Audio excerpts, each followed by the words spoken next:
మొత్తానికి అయితే ఈరోజు మాక్ డ్రిల్లో భాగంగా 4 గంటలకి 2 నిమిషాల పాటు సైరన్ మోగించడం జరిగింది. ఇక్కడ తార్నాక చౌరస్తాలో ఉన్న తార్నాక పోలీసులు అయితే 2 నిమిషాల పాటు సైరన్ మోగిన తర్వాత అంటే హైదరాబాద్తో పాటు అందరూ కూడా లైట్లు కానీ స్టవ్లు కానీ ఇంట్లో ఉన్నటువంటి వస్తువులు కానీ ఆన్ చేసినటువంటి పరికరాలన్నింటినీ ఆఫ్ చేసుకోవాలని చెప్పేసి అయితే మాక్ డ్రిల్లో భాగంగా చెప్పడం జరిగింది. అయితే అంటే ఇక్కడ ఉన్నటువంటి ప్రజలు కానీ మిగతా వాళ్ళందరూ కానీ సురక్షిత ప్రాంతాలకు వెళ్ళాలని చెప్పేసి అయితే ప్రభుత్వం చెప్పడం జరిగింది. మాక్ డ్రిల్లో భాగంగా ఈ 15 నిమిషాల నుండి 30 నిమిషాల పాటు జరిగేటువంటి మాక్ డ్రిల్లో భాగంగా అందరూ ఈ రూల్స్ పాటించాలని, ఇది యుద్ధం వచ్చేది ఉంటే ఆ యుద్ధంలో భాగంగా తీసుకోవాల్సినటువంటి చర్యలకు సంబంధించిన విషయంలో కేంద్ర ప్రభుత్వం ముఖ్యంగా భారత ఆర్మీ వ్యవస్థ చేస్తున్నటువంటి మాక్ డ్రిల్లో భాగంగా ఈరోజు చెప్పడం జరిగింది.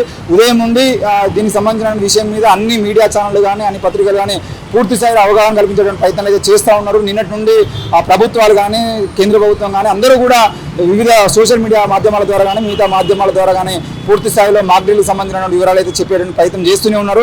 అందరూ వాటిని షేర్ చేస్తూ ఉన్నారు. రాజకీయ నాయకులు కానీ సోషల్ మీడియా ఇన్ఫ్లుయెన్సర్ కానీ ప్రతి ఒక్కరూ ఆ మాక్ డ్రిల్కి సంబంధించినటువంటి విషయాన్ని షేర్ చేస్తూ చాలామంది దీన్ని అవగాహన తీసుకొచ్చడానికి ప్రయత్నం చేస్తూ ఉన్నారు. కానీ ప్రజల్ని మనం చూసినట్లయితే సురక్షిత ప్రాంతాలకు ఈ 15 నిమిషాల పాటు ఏదైతే మాక్ డ్రిల్ నిర్వహిస్తున్నారో మాక్ డ్రిల్కి సంబంధించిన విషయంలో 15 నిమిషాల పాటు సురక్షిత ప్రాంతాలకు అందరూ వెళ్ళాలనేటువంటి ప్రయత్నంలో భాగం. ఎందుకంటే దాదాపు 24 గంటల కన్నా ముందే ఈ విషయం చెప్పడం ద్వారా 24 గంటల్లో అది ఏదైతే మాక్ డ్రిల్ నిర్వహించేటువంటి పరిస్థితి ఉందో ఆ మాక్ డ్రిల్కి సంబంధించినటువంటి అంశము తెలంగాణ ప్రజలందరికీ పూర్తి స్థాయిలో ప్రచారం కాలేదనేది మనకు అర్థమవుతుంది. ఏదైనా కనీసం వారం పాటు 10 రోజుల పాటు దానికి సంబంధించినటువంటి అంశాన్ని 1కి 10 సార్లు చెబితే తప్ప ప్రచారం అయ్యేటువంటి పరిస్థితులు కనబడవు. మరి ఈరోజు 24 గంటల్లో రేపు సాయంత్రము మాక్ డ్రిల్ ఉంటుందని చెప్పేసి నిన్న చెప్పినటువంటి పరిస్థితుల్లో దాదాపు ఎక్కువ మంది సోషల్ మీడియాను వాడకపోవడము, వాడినా కొంతమంది కొన్ని సోషల్ మీడియా యాప్లకే పరిమితం కావడం వల్ల వాళ్ళు పూర్తి స్థాయిలో ప్రచారానికి సంబంధించిన అంశాన్ని చూడలేకపోవచ్చు. రెండవది, ఎవరైనా ఎమర్జెన్సీ పనులు లేదంటే రోడ్లు మీకు వచ్చిన తర్వాత ఏం జరుగుద్దులే అని చెప్పేసి ఎవరికి వారుగా వెళ్ళిపోతున్నటువంటి పరిస్థితి కూడా మనం చూస్తూ ఉన్నాం. ఏది ఏమైనా తార్నాక చౌరస్తాలో మాత్రం ఇక్కడ ఉన్నటువంటి స్థానిక పోలీస్ అధికారులు వాళ్ళందరూ కూడా పూర్తి స్థాయిలో సైరన్ మోగించడం జరిగింది. 2 నిమిషాల పాటు సైరన్ మోగించిన అనంతరం పూర్తి స్థాయిలో ఇక్కడ వాళ్ళు మాక్ డ్రిల్కి సంబంధించినటువంటి అన్ని ఏర్పాట్లు అయితే చేస్తూ ఉన్నారు.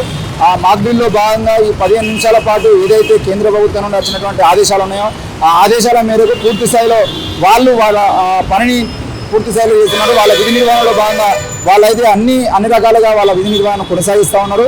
మరి తార్నాక చౌరస్తాలో మనం ఉన్నాం. ఈరోజు తార్నాక చౌరస్తాలో మాక్ డ్రిల్ సంబంధించినటువంటి అంశంలో మరి కేంద్ర ప్రభుత్వం చెప్పినటువంటి అంశం ఏదైతుందో ఆ అంశంలో భాగంగా మాక్ డ్రిల్ నిర్వహిస్తూ ఉన్నారు. మరి మాక్ డ్రిల్లో నిర్వహిస్తున్న ఈ క్రమంలో ప్రజలు ఏ వైపుగా ఉన్నారు, ప్రజలు ఏ విధంగా చూస్తున్నారు అనేది మాత్రం మనం చూడవచ్చు. ఎందుకనంటే ఏదైనా కేవలం ఇది ఒకటే అంశం కాకుండా ఏదైనా మాక్ డ్రిల్ అయినా మిగతా ఏ అంశమైనా కూడా ప్రజలు అంత తొందరగా ఆ ప్రచారానికి అర్థం చేసుకోకపోవచ్చు. లేదంటే వాళ్ళకి మాక్ డ్రిల్ అంటే ఎక్కడో జరుగుతుంది ఏదో జరుగుతుంది అనే ఆలోచనలో కూడా ఉంటారు. పూర్తి స్థాయిలో వాళ్ళకి అర్థమయ్యేటువంటి పరిస్థితుల్లో అర్థమయ్యే రీతిలో అర్థమయ్యేంత స్థాయిలో మనం చెప్పాల్సి ఉంటుంది. మరి కేవలం 24 గంటల సమయంలో మాత్రమే ఇది పూర్తి స్థాయిలో ప్రచారం జరిగేటువంటి అవకాశాలు చాలా తక్కువగా ఉంటాయి. ఇది కూడా అర్థం చేసుకోవాల్సిన అవసరం ఉంది. మరి ఈ మాక్ డ్రిల్కి సంబంధించినటువంటి అంశంలో మాత్రం స్థానికంగా ఉన్నటువంటి పోలీస్ అధికారులు మాత్రం దాదాపుగా వాళ్ళు చేయాల్సినటువంటి ప్రచారం కానీ వాళ్ళు చేయాల్సినంత పని మాత్రం చేస్తూనే ఉన్నారు. అది మనం చూస్తూ ఉన్నాం తార్నాక చౌరస్తాలో.